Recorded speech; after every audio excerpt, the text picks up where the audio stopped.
Welcome to డి6. This is professor Vinod Kumar. తన దాకా వస్తే కానీ విషయం అర్థం కాదంటారు చాలామంది. ఇవాళ జస్టిస్ గవాయ్ గారు వారి చీఫ్ జస్టిస్ అయిన తర్వాత అంతకుముందు కూడా వర్గీకరణ విషయంలో వారు మాట్లాడింది. ఇవాళ నేను జస్టిస్ గవాయ్ గారిని కూడా కొన్ని ప్రశ్నలు వేశాను. దళిత కులాల్లో అంటరాని వాళ్ళుగా ఒకటి కాదన్నాడు ఆయన. కానీ నేను ఒకటే అని చెప్పాను. ఇప్పుడు మీరు మీ కమ్యూనిటీ దళిత కులం, మీరు మొదటిసారిగా ఈ దేశ అత్యున్నత పదవి CJ chief justice of India ప్రధాన న్యాయమూర్తి అయ్యారు. రెండవ దళితుడిగా మీరే అన్నారు కులాలు వేరు, అందరూ ఒక్కటి కాదు దళితులు, కానీ అందరూ ఒక్కటే అనే విషయం మీరు ఇప్పుడు మీకు మొదటిసారిగా ఒక అత్యున్నతమైన పదవి ఇక్కడ సుప్రీంకోర్టు సీజేగా వచ్చి మీ సొంత ప్రాంతానికి బాబాసాహెబ్ అంబేద్కర్, అక్కడ మీ ప్రోగ్రాం తర్వాత బాబాసాహెబ్ అంబేద్కర్ యొక్క మహారాష్ట్ర చాలా అత్యంత ప్రసిద్ధమైన ప్రాంతానికి కూడా మీరు వచ్చారు. దానికంటే ముందు మీరు ఏ ప్రోగ్రాంకి అయితే సన్మాన కార్యక్రమంకి వెళ్ళారో, బార్ అసోసియేషన్ సన్మాన కార్యక్రమంకి వెళ్ళారో, ఆ కార్యక్రమంలో చీఫ్ సెక్రటరీ రాలేదు మీ దగ్గరికి, డీజీపీ రాలేదు, ముంబై మేయర్ కూడా రాలేదు. ఎందుకు రాలేదు మీ దగ్గరికి? మీరు అన్నారు కదా వర్గీకరణ జడ్జిమెంట్లో, ఇదే వర్గీకరణ జడ్జిమెంట్ అప్పుడు మీరు అన్నారు కులాలుగా మనమంతా వేరు, ఏ కులం కా కులం వేరు. ఎస్ వేరే, కానీ అంటరాని వాళ్ళుగా ఒకటి అని చెప్పిన నేను. ఆ విషయాన్ని మీరు అంగీకరించలేదు. అంటరాని వాళ్ళుగా మనమంతా ఒక్కటి బ్రదర్, మీరైనా నేనైనా. బాబాసాహెబ్ అంబేద్కర్ ఇదే విషయం చెప్పాడు. Maharashtra, as he slammed the Maharashtra government for the breach of protocol, Chief Secretary and Commissioner were not present when the CJI visited, in fact, the spot. In fact, institutions, the CJI said, must show respect to each other. CJI is a constitutional post. The three pillars of democracy are equal. Reciprocal respect is expected, is what the CJI said, slamming the Maharashtra government's breach of protocol. Bharat का सरन्यायाधीश के नाते शपथ ఏం చెప్తున్నాడు media? ఏమంటుంది Maharashtra media? CJ గారికి అవమానం జరిగింది, దళితులు కాబట్టి అవమానం జరిగింది. ఆయన ఇవాళ గవాయ్ గారు మహారాష్ట్రలో మహర్ కులానికి సంబంధించిన వ్యక్తి. So chief justice of India ఆయన కూడా తను మహర్ కులస్తునిగానే చూశారు. ఆ రకంగా ఆయన అంటరాని వాడిగానే చూశారు. కాబట్టి ఆయన కార్యక్రమానికి ఎవరైతే chief secretary, DGP and Mumbai mayor రాలేదు, వాళ్ళు దళితులు కాబట్టి. అంటే ఇవాళ వారు చెప్తున్న దాని ప్రకారంగా ఏమన్నాడు ఆయన, నేను దళితుని చూడకండి, నన్ను సీజేగా చూడండి అని చెప్పాడు.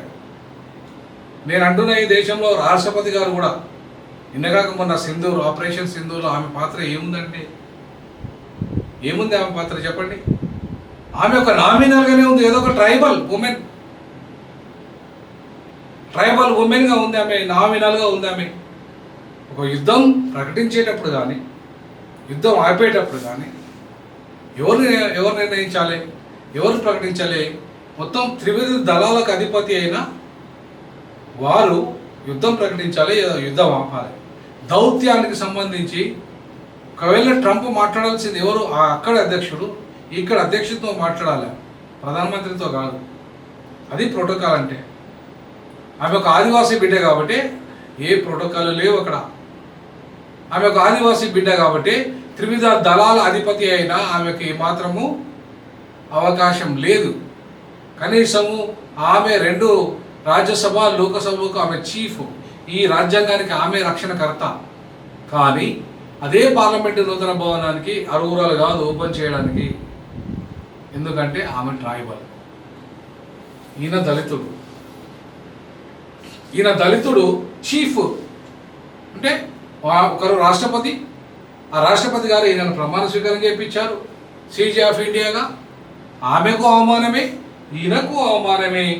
ఆమె ట్రైబలు, ఈయన దళితుడు.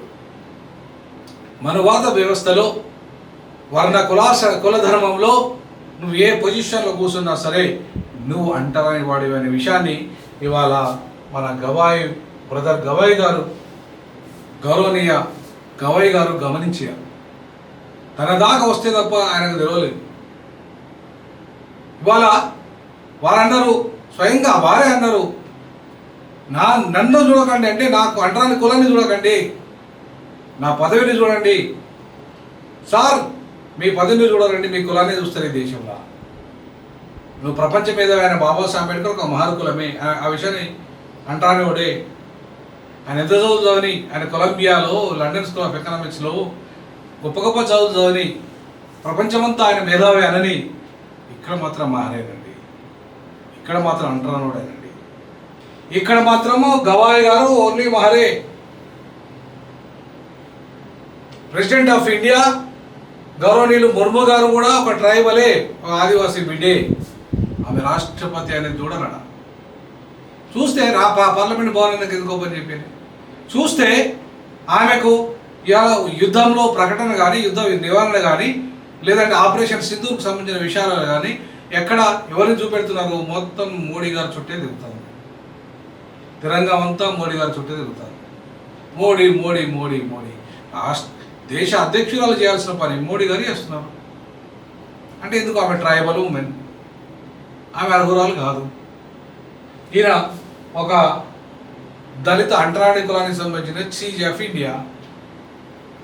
ఈయన కూడా ఆయనకు విలువేయాల్సిన అవసరం లేదని చెప్పేసి అక్కడ సీజే చీఫ్ సెక్రటరీ కానీ, డీజీపీ కానీ, ముంబై మేయర్ కానీ మహారాష్ట్రలో తన సొంత గడ్డ మీద మొదటిసారిగా తను సీజే ఆఫ్ ఇండియా అయిన తర్వాత తన ప్రాంతానికి వచ్చిన అప్పుడు దక్కిన గౌరవం అది. అంటే నీ కులానికి గౌరవం ఇవ్వలేదు, నీకు ఇవ్వలేదు గౌరవం, కానీ నీ కులాము అనే అంటరానితనానికి ఇలా ఉన్నావు కాబట్టి నీకు ఈ గౌరవం దక్కలేదు. ఇదే ఒక బ్రాహ్మణుడు అయితే ఏ రకమైన గౌరవం ఉండేది? ఇదే ఒక కాయస్థ అయితే, ఒక రెడ్డి అయితే, ఒక కమ్మ అయితే, ఒక త్రివర్ణాలకు సంబంధించిన వాడైతే ఈయనకు దక్కే గౌరవం ఎట్లా ఉంటుంది, ఒక దళితుడైతే గౌరవం ఎట్లా ఉంటుంది అనే విషయాలని ఇవాళ ఇప్పటికైనా కూడా దయచేసి వారు గమనించాలి.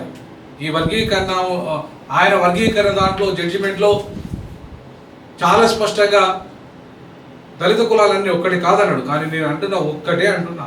నిన్నగాక మొన్న గవాయ్ గారు ఇవాళ మా తెలంగాణ అంబానీ ఇంత డబ్బులున్నాయి ఎవరి దగ్గర, వివేక్ వెంకటస్వామి ఫ్యామిలీ దగ్గర, వాళ్ళ కొడుకును సరస్వతి పుష్కరాలకు రానియలే ఒక ఎంపీ, అంటరాని కులపోడు మాల, అక్కడ రానియలే వాళ్ళు. అదే ఒక బ్రాహ్మణుడైనా దుద్దిల శ్రీధర్ బాబు ఒక మంత్రి, ఆ జిల్లాలో మంత్రి, అదే జిల్లాలో ఎంపీ, ఆయన రానియలేదు, వేదిక మీకు రాలే, ఫ్లెక్సీలకు రాలే, ఆ నీళ్ళకు ముట్టుకొని ఇవ్వలేదు. ఏమిటి పరిస్థితి? అంటే ఇది ఒక్కటే కాదు, ఇట్లాంటి సంఘటనలు ఎన్నీ లేవు దేశంలో. అడుగడుగున నిన్నగాక మొన్న ఆంధ్రలో బీటెక్ స్టూడెంట్ నోట్లో ఉచ్చబూసిరు, దళిత అబ్బాయి కొట్టిండ్రు, ఆయన జూనియర్లు కొట్టిండ్రు, ఆయన సీనియర్. ఎందుకు? ఒరే రిజర్వేషన్ వచ్చినారు మాలో. నిన్నగాక మొన్న ఇదే ఆంధ్రప్రదేశ్లో అద్భుతమైన ప్రవక్త ప్రవీణ్ ప్రగడాలను దారుణంగా హత్య చేస్తే దిక్కులేదు. ఇలా చెప్పుకుంటూ పోతే మొత్తం దళిత సమాజంలో ఏ హోదాలో ఉన్నా, ఎంత అద్భుతమైన చదువు చదివినా, నువ్వు ఎంత పెద్ద పదవులో ఉన్నా, గవాయ్ గారు, మురుము గారు ఎంత పెద్ద పెద్ద పదవులలో ఉన్నా, మీరు అంటరాని కులాలకు సంబంధించిన వాళ్ళే. మీరు ఈ సమాజంలో తక్కువ, మేము ఎక్కువ. మేము చదువుకోకపోయినా, మాకు పదవులు లేకపోయినా, మా కులం ఎక్కువ. మా కులం తక్కువ, కులం తక్కువ కాదు, మాకు కులం ఎక్కువ, మీకు కులం తక్కువ. మీ వృత్తులు అంటరాని వృత్తులు, మీరు అంటరాని వాళ్ళు, మీ పదవులు అంటరాని పదవులు. అందుకే ఇక్కడ గవాయ్ గారు అంత పెద్ద పదవిలో ఉన్నా సరే అది అంటరాని వాడి కూర్చున్న పదవి కాబట్టి ఇక్కడ వాళ్ళు ఎవరు రాలేదు. ఆ విషయాన్ని గవాయ్ గారు గమనించాలి. గౌరవనీయులైన గవాయ్ గారు అంటే మీ గౌరవం. మా జాతిలో రెండవ చీఫ్ జస్టిస్ ఆఫ్ ఇండియా పదవిని అలంకరించిన ఒక గొప్పవాడు, గొప్ప ప్రధాన న్యాయమూర్తి. కానీ ఏంటి పరిస్థితి సమాజం? సో ఈ రకంగా తన సొంత గడ్డ మీదనే వస్తే తనకు జరిగిన అవమానం మామూలు అవమానం కాదు. ఆయన వార్నింగ్ ఇచ్చిన తర్వాత కదా వాళ్ళు మళ్ళీ వచ్చారు. మరి ఆయన వార్నింగ్ ఇచ్చి యాక్షన్ తీసుకోగలడా వాళ్ళ మీద? యాక్షన్ తీసుకునే పరిస్థితి కూడా ఉండదు. ఆర్టికల్ 142 ప్రకారంగా వారికి యాక్షన్ తీసుకునే అధికారం ఉంది. ఆర్టికల్ 142.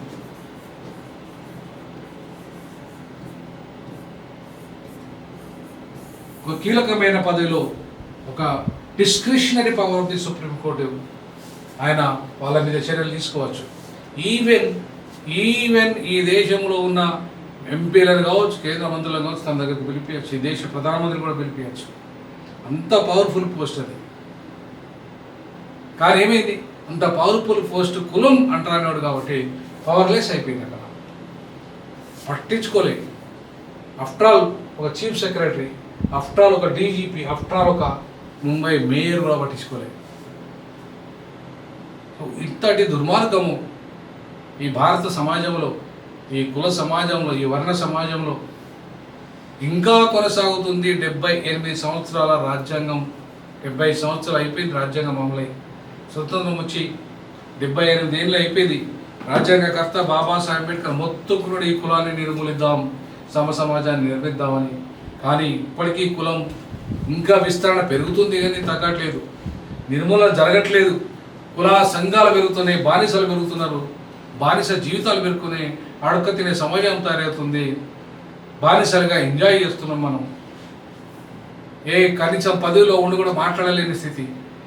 అత్యున్నతమైన రాష్ట్రపతి పదవి కానీ, చీఫ్ జస్టిస్ ఆఫ్ ఇండియా పదవి కానీ, ఇంత గొప్ప పదవులలో ఉండి కూడా ఇవాళ వాళ్ళకి అవమానాలు జరుగుతుంటే ఇవాళ ఏమీ చేయలేని స్థితిలో ఉంది భారత సమాజంలో దళితుల పరిస్థితి.